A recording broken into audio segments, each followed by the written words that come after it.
Face reveal, Baby Primo, please. Okay, magpe-face reveal na tayo kay Baby Primo. And ang dami nagsasabi na pilo lang daw yung anak ni Dowa. Hindi totoo. Tao po ang anak ng kambal ko, ni Mami Dowa.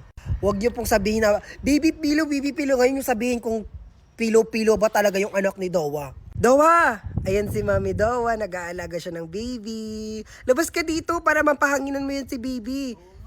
Ay, ang ganda pa rin. Kahit pagod na pagod, walang tulog si Mami.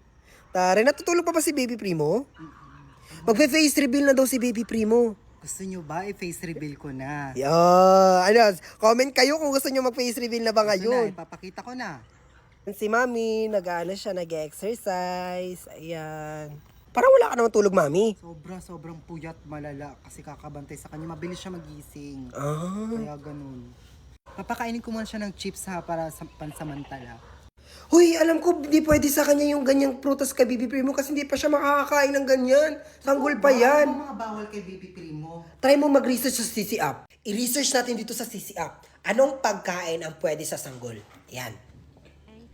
O alam mo na daw kung anong pwede pakainin sa newborn kay Baby Primo. Kung hindi ako nag-research sa CC App, hindi mo alam kung anong mga pagkain na pwede sa kanya. Eto, biniglan ko na din siya ng chupon. Para naman marami siyang paglagay ng gatas ni Baby Primo natin at para malusog. Thank you so much, Tita Ganda. Thank you!